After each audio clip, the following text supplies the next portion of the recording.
Mama, I'm a criminal.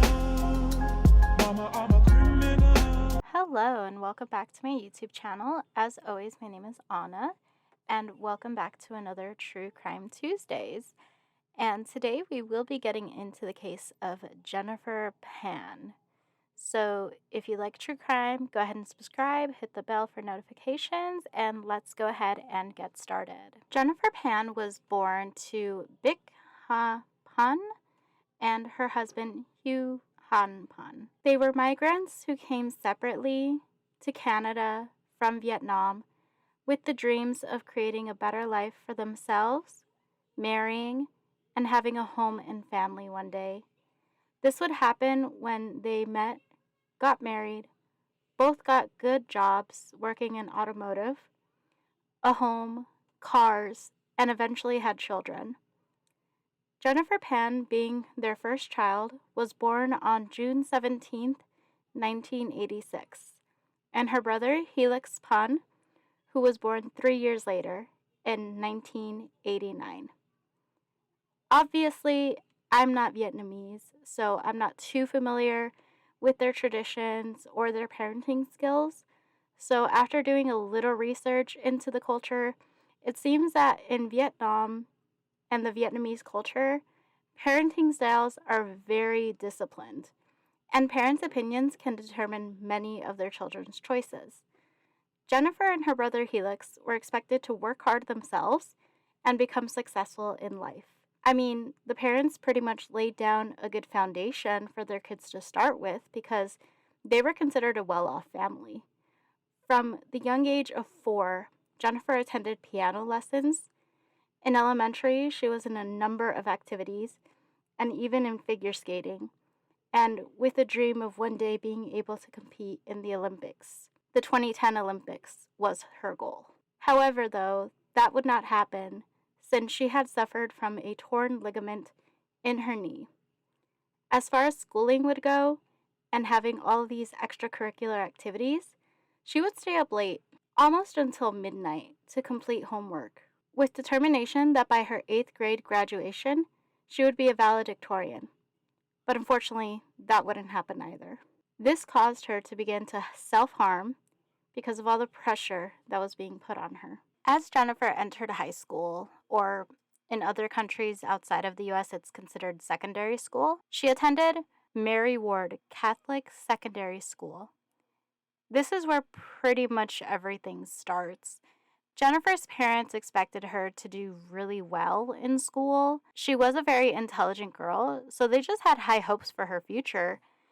In reality, though, Jennifer was really just an average student, really just getting B's and C's. However, knowing her parents would not approve of this, she came to the conclusion and idea that instead of asking for help, or telling her parents the truth about her grades and using the resources that they could have provided to her, since again they were a well-off family, for her to do better in school through tutoring, she decided to just fake her grades.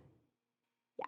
This was the first lie that Jennifer would say that would change her life forever. The next 4 years at Mary Ward, Jennifer would alter report cards, progress reports, assignments to show that she was an A student instead of the average B and C student that she really was. She did get an early acceptance offer to attend Ryerson University in Toronto, Canada. However, after she failed calculus, she was no longer eligible to graduate, so Ryerson went ahead and took back their offer. Now, again, at this point, you may be thinking, okay, she's caught up, like her parents have to find out the truth. Well, no. Jennifer faked an acceptance letter from Ryerson University, told her parents that she was set to begin in the fall. She told her parents her plans were to attend Ryerson for 2 years under their science program and then ultimately transferred to U of T, or University of Toronto, to study pharmacology. But university comes at a cost, and Jennifer convinced her dad that tuition would be paid by scholarships, grants, and an OSAP loan, which, from my understanding, an OSAP loan is basically Canada's version of FAFSA. And if you have ever gone through a FAFSA, same. But she would prove this by faking the documents to show the story that she was trying to sell to her parents. So she forged acceptance letters, grades, grant offer letters, loan documents. This is just insane.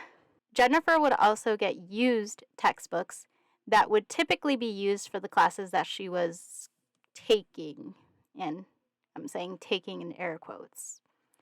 Her father and mother were so proud of their daughter that they gifted her with a new laptop for school. Now, me myself, I would not be able to do this, but then again, I was not under tremendous pressure to be successful in school and in life. So I kind of understand, but at the same time, all that energy that she's putting into faking her school life, faking her grades, she could have just told them the truth and told them, like, hey, I'm struggling in XYZ classes. Can we do something to help me, like a tutor or something? But then again, that is not my culture, so I wouldn't understand if that was even like an option for her. But continuing on, once fall came, Jennifer would collect her books, her laptop, and leave home for hours at a time, making her parents think that she was, air quotes, going to classes. In reality, she was going to the library, but not the university library, the public library. And she kind of knew what she was doing because she was actually researching like science stuff to keep up her ruse. So she would go to the library, she would research, she would like take notes. So, I mean, in a way, she was kind of learning without learning, I guess you could say. In her free time, Jennifer would hang out in like cafes with her friends who were actually at university. She also got a job at Eastside Mario's, which is like a casual Italian restaurant. She also gave piano lessons, and later on, she would also get a job as a bartender at Boston Pizza. After 2 years of keeping up the act, Han, her father, brought up U of T to see if his daughter was still planning to attend, and Jennifer told him that she was accepted to the pharmacology program, so everything was still going according to plan. Up until now, Jennifer had been living with her parents still. So, with her acceptance, air quotes, into U of T, she used it as an opportunity to move out. And after some convincing between her and her mother to her father allowed her to live with her friend Topaz 3 times a week. And like everything else Jennifer ever said, this was also a lie. In reality, Jennifer was living with a boy, Daniel Best. She had known him since 11th grade of secondary school. Jennifer would keep up this lie until it was time to graduate U of T.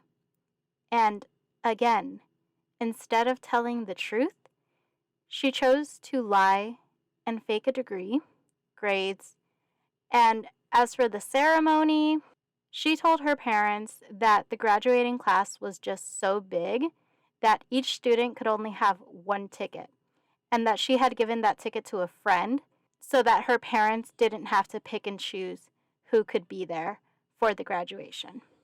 Eventually, Jennifer Pan would get caught in a lie after her father grew concerned.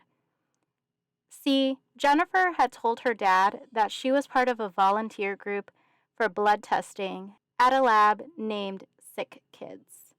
Her father became suspicious when Jennifer would not have any type of uniform from Sick Kids, no badge, nothing really. Personally, I think what he went on to do was pretty much a test to see if his daughter was telling the truth. So, what he did was himself and his wife Bick would drive Jennifer to sick kids one day. And Han would ask his wife Bick to follow Jennifer in without her knowing. But Jennifer did know, and she hid out in the waiting area until her mother left. Later, her father would call Topaz. Remember the girl that she was supposed to be living with? He called her, I'm assuming early in the morning because she was just getting woken up by his phone call. And through her sleepiness, she spilled the tea and told him the truth. She told him that Jennifer was not living with her. Appropriately outraged by this, her father wanted to kick her out of the house, but her mom kind of talked him down off the ledge and they let her stay. However, her laptop and cell phone were taken away for 2 weeks, and she was under constant supervision, with even having her phone messages checked randomly and periodically. Her parents also forbade her from seeing Daniel and also had to quit her jobs and was only allowed to keep the piano lessons job. So they find out that their daughter is lying about where she's living. They get the truth. They get the truth that she's not living with Topaz. They get the truth that she has been lying to them about this. And so they put her under those restrictions, let her at least keep something, which is the piano lessons job. So under all of these new rules and restrictions, Jennifer started to feel really lonely and maybe even depressed. After some time, Jennifer would get freedom, but instead of maybe taking some classes to try and finish high school, which her parents are still not aware of, she spends it with Daniel. They message, have phone calls, and when she could, they could see each other. They were pretty much sneaking around. And eventually, Daniel got tired of this, considering that at this time and at this point, Jennifer is a 25-year-old adult, still lying, and sneaking her adult boyfriend behind her parents' back. When Jennifer caught wind that Daniel was seeing a new girl, Catherine, she did what she does best and lied to Daniel to try and get sympathy, saying that she had been receiving threats and she was gang raped and that she had even received a bullet in the mail from who she claimed was Daniel's new girlfriend, Catherine. In the spring of 2010, Jennifer reconnected with an old elementary friend, Andrew Montemayor, who had gone through some dark times in his life as well, and while talking one day, mentioned after Jennifer was talking all of this stuff about how she disliked her parents, she thought life would be better off if they weren't around, and he mentioned to her that he had thoughts at some point and ideas of killing his own parents. This is when Jennifer Pan got the idea that the only way out was to just kill her parents, Hugh Han Pan and Big Ha Pan. And this is where we will be picking up in the next video. There is so much that I want to go over in this next one. I want to go over the planning, the execution, her police interviews, and eventually what ended up happening to the Pan family. So I hope you enjoyed the video. Go ahead and hit the like button. If you like the video, feel free to subscribe and hit the bell for notifications. Thank you all so much for listening.